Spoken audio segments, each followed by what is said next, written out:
Salut tout le monde, c'est Nelvea-chan, je vous retrouve aujourd'hui pour une vidéo carterie. On va faire un peu de la carte quand même, parce que les périodes de Noël arrivent à grands pas et je sais que c'est quelque chose que vous attendez généralement beaucoup, les cartes de fin d'année. Donc une base de cartes craft qui fait comme à mes habitudes 14 par 11, une fois pliée. Et puis là je vous montre donc des découpes réalisées à la silhouette pour faire le montage de ma carte. 4 fois la même découpe puisque je vais venir superposer les découpes entre elles afin de donner une épaisseur que je trouve très sympa. Donc il y a aussi une découpe globale sans les ouvertures intérieures. Je vous montre les papiers que je vais utiliser pour mon patchwork de paquets cadeaux. Alors pour m'aider, je vais venir donc sur la découpe entière sans ouverture. Je vais venir reporter au crayon de papier toutes mes ouvertures, toutes mes petites fenêtres où je vais remplacer par du papier imprimé. Et ça va beaucoup m'aider, vous allez voir. Je vais vous montrer pourquoi c'est très important de faire ça. En tout cas pour ce motif-là, il y a des motifs qui sont plus simples. D'ailleurs,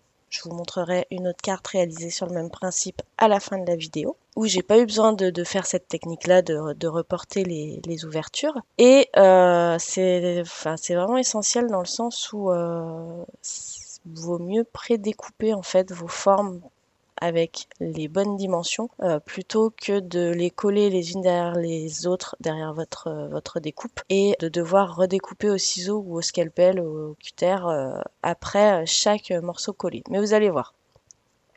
Donc là, j'ai reporté toutes mes formes et bon, on voit pas très bien parce que avec la surexposition du blanc, c'est pas terrible, mais enfin bon. Donc maintenant, je vais passer au collage de toutes mes formes entre elles. Alors j'ai eu très grosse flemme. Normalement, je le fais à la colle pointe fine. Mais alors là, je me suis dit qu'avec toutes les petites découpes, ça allait être infernal. Du coup, je l'ai fait à la colle en bombe. J'avais un tout petit peu peur quand même que ça en foute de partout. Et en fait, non, ça s'est très bien passé. J'ai pas eu de soucis. Donc l'important, c'est quand même de bien positionner vos découpes les unes sur les autres, qu'il n'y ait pas de décalage, qu'il n'y ait pas de... Enfin voilà, faut qu'elles soient vraiment pile poil positionnées les unes sur les autres. Et j'avoue que ouais, la colle en bombe a vraiment bien fonctionné. Donc là, j'ai posé une première couche, je pose une deuxième découpe sur les deux premières. Donc à chaque fois, je reprends la découpe, les découpes montées précédentes, je rebombe par-dessus et je rajoute une nouvelle découpe. Voilà, pour vous donner à peu près le schéma de montage. Donc j'en ai mis 4. Et ça me donne donc ma découpe, ma forme de découpe avec beaucoup de volume. Et ça, je trouve ça génial. Plutôt que de mettre de la mousse 3D, surtout sur des choses aussi fines que ça, moi je trouve ça donne vraiment beaucoup de cachet à la découpe. Voilà, donc je vais vous montrer la technique à ne pas faire. En tout cas pour cette découpe-là. Donc mettre votre colle derrière, positionner le papier imprimé que vous avez choisi pour la zone. Voilà. Et puis là, on se retrouve quand même vachement embêté. Donc je galère pendant un petit moment avec mon cutter de précision. Je suis même obligée de venir couper par derrière. Et donc pour ça, il faut y aller quand même très délicatement. Parce que sinon, je vais entamer ma forme de découpe. Alors on y arrive. Voilà, il n'y a pas de souci, on y arrive. Mais c'est vraiment super chiant à faire, quoi. Donc du coup, je vous montre, je prends un morceau donc de mon motif, je le découpe morceau par morceau. Du coup, j'ai une marge en fait par rapport à mes zones d'ouverture, j'ai une marge automatique. Ce que je fais, c'est que je reprends mon morceau découpé, je le mets sur le papier imprimé qui m'intéresse, je le maintiens bien. Alors après, vous pouvez mettre du masking tape, vous verrez plus tard que c'est ce que je fais. Donc je le maintiens bien où je mets du masking tape et je découpe autour de ma forme en fait. Et du coup, elle aura forcément la bonne forme par rapport à ma découpe, comment dire, parce qu'en fait, je vous fais que vous parler de découpe et vous allez être un petit peu perdu, je pense. Parce que je fais, ouais, voilà, je vous parle que de découpe par rapport à une autre découpe, par rapport à une autre découpe. Donc je sais pas si vous m'avez suivi, mais bon, ma découpe pleine, une fois les tracés en crayon faits, je découpe ma découpe pleine et en fait, ma découpe pleine a une marge par rapport à mes ouvertures de ma découpe évidée. Voilà. Et du coup, ce qui me permet d'avoir des pièces qui vont être pile poil à la bonne dimension par rapport à ma découpe évidée. Je pense que c'est peut-être plus clair là. Je sais pas. Bref, vous le voyez, je vous le mets en accéléré. C'est un montage patchwork, on va dire ça le plus simplement du monde. J'ai sélectionné donc des papiers très différents, oui et non, parce que finalement je me rends compte que j'ai mis trop de rouge, donc on perd un petit peu en lisibilité, mais bon, c'est pas grave. Donc j'ai choisi des papiers pour faire les rubans d'emballage. J'ai choisi des papiers pour faire le papier cadeau des cadeaux. J'ai choisi un papier aussi rouge à petits pois brillants pour faire le sucre de canne. Non, pour faire le bonbon là. Bref, je sais plus comment ça s'appelle. Et puis bah voilà en fait après que du montage collage. Alors ça prend du temps hein, parce que les formes sont pas forcément très grosses. Du coup c'est un petit peu long. Je vous en ai mis la plupart pour que vous vous rendiez vraiment compte du travail. Bien entendu j'ai coupé quelques morceaux quand même parce que sinon c'était très long. À savoir que pour faire le patchwork de cette forme là j'ai dû prendre à peu près je pense une demi-heure voire trois quarts d'heure. C'est fort probable, je me souviens plus trop. Vous voyez je galère un petit peu là pour le bonbon que j'ai toujours pas retrouvé le nom. Là, pour le coup, bah, je peux pas. Enfin, c'est très compliqué de faire, comme je vous ai montré, tenir la forme et puis découper tout autour parce que c'est vraiment petit. Mais bon, comme ce sont des parties qui sont pas trop montées les unes sur les autres par rapport au reste, c'est jouable. Voilà. Et puis pour le blanc, eh ben, j'ai simplement redécoupé ma forme pleine, la zone où il y a le blanc du bonbon, et je l'ai collé derrière. Voilà, tout bêtement. Donc maintenant mon patchwork est enfin terminé, enfin presque. Voici le résultat. Donc moi c'est quelque chose que je trouve vraiment trop beau, mais vraiment trop beau. Donc j'ai fait deux cartes dans ce style-là, je vous ai dit, vous verrez la deuxième en photo ou peut-être même en présentation vidéo. Donc pour donner un petit peu de variation quand même, parce que comme je vous ai dit, ça fait beaucoup de rouge sur rouge et on perd un peu en lisibilité. Donc je vais mettre de la paillette sur le ruban du cadeau bleu. Donc pour ça, j'ai utilisé que des chutes de papier. Vous allez voir que dans mes cartes de Noël de cette année, j'utilise pas tout le temps, mais beaucoup de chutes de papier dans ces couleurs-là, un petit peu acidulées. Et vraiment, je suis trop conquise en fait.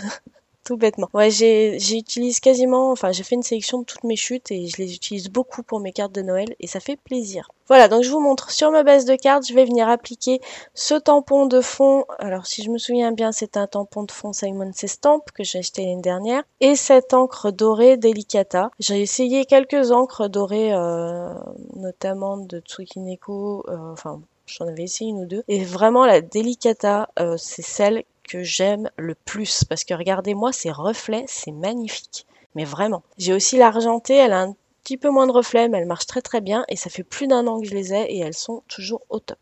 Je vous montre maintenant un deuxième tampon de fond qui celui-ci est un Hero Art de mémoire et la planche de tampon, c'est une planche de tampon Scrap Plaisir de l'année dernière qui avait été dessinée par Scrapbook Chris.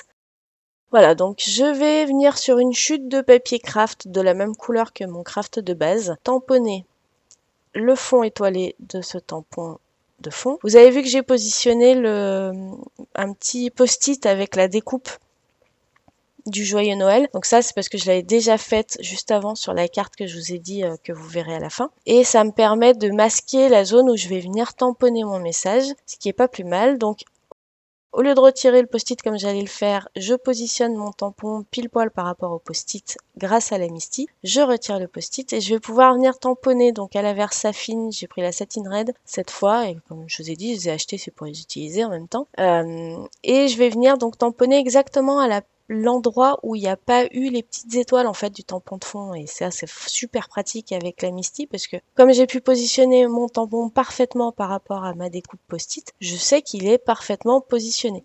Donc je vais réancrer plusieurs fois pour être sûr d'avoir un beau rouge bien intense et un beau message. Et voici le résultat. Donc vraiment j'ai beaucoup apprécié. Enfin cette carte j'ai adoré la faire, hein. L'autre aussi d'ailleurs, vous la verrez après. Donc là je mets d'un papier à carreaux.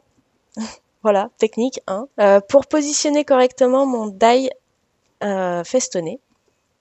Donc mon die festonné à petits points de Every L. Il me semble que ça doit être celui-ci. Et alors vous avez pas vu, mais j'ai conservé en fait la partie qui se trouvait entre les deux découpes, puisque j'ai découpé en haut et en bas. Et la partie qui restait entre les deux découpes, je l'ai gardée, je l'ai conservée avec ces petites étoiles, je l'ai utilisée sur une autre carte que vous verrez plus tard. Voilà, donc j'ai positionné de la mousse 3D pour pouvoir fixer le bas avec mon message. Je viens poser mon patchwork en dessous, enfin légèrement en dessous, parce qu'il ne faut pas le masquer non plus, hein, on est bien d'accord. Je vais mettre de la mousse 3D sur la partie haute aussi de mes petites étoiles. Donc je sais que je l'ai mis un peu basse ma mousse 3D parce que je savais que j'avais trop de... Voilà, j'ai été obligée de rajuster parce que je savais que j'aurais trop de hauteur. Donc surtout, faut bien y penser quand vous faites vos positionnements. Positionnez votre mousse 3D en fonction de ce que vous allez devoir découper après. Donc je m'excuse si vous avez entendu la personne gueuler dans le couloir de l'immeuble. Hein, malheureusement, on entend tout ce qui se passe dans le couloir avec les différentes entrées. Voilà, donc je vais venir rajouter quelques embellissements à la carte. Donc pour ça, j'utilise une enamel shape il y a 2 ou 3 ans, je crois, de je sais plus qui. Et puis des petits enamel dots, histoire de rajouter un petit peu de côté festif. Et parce que comme je vous ai dit, j'ai beaucoup de rouge sur la carte, bah, je viens casser en remettant un petit peu de bleu turquoise.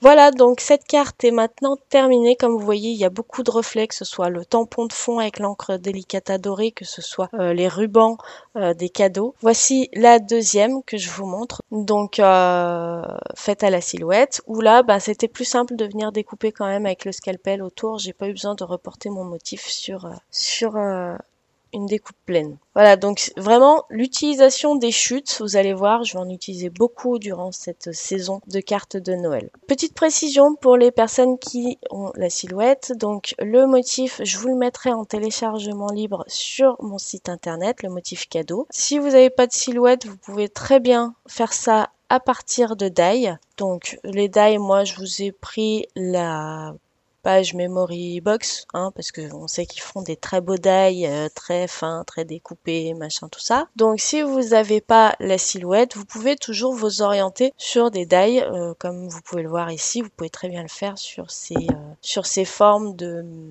Alors c'est pas des boules de Noël, mais c'est ce qu'ils mettent dans les sapins. Hein. Voilà, ça peut marcher très très bien aussi. Vous voyez que vous pouvez le faire pour les bougies qui sont ici. Vous pouvez le faire, voilà, vous avez une cloche ici qui peut très bien faire ça. Vous avez la chaussette de Noël. Enfin bon, il doit y en avoir d'autres. Je vous montre des formes de Noël parce qu'on est vraiment dans le principe, mais bien entendu, c'est adaptable pour toutes les périodes de l'année. Vraiment, faut pas vous arrêter au fait que moi je l'ai fait à la silhouette. Vous pouvez vraiment le faire dans n'importe quel die. Si vous trouvez un die qui est des parties évidées, vous pouvez appliquer cette technique. Donc pour les personnes qui ont la silhouette, et ben voilà, vous allez pouvoir télécharger ce fichier là où vous avez la découpe évidée ici et la découpe pleine ici. Prenez bien un papier qui supporte bien la découpe, qui ne déchire pas, qui ne peluche pas, parce que vous avez quand même des parties qui sont très très fines.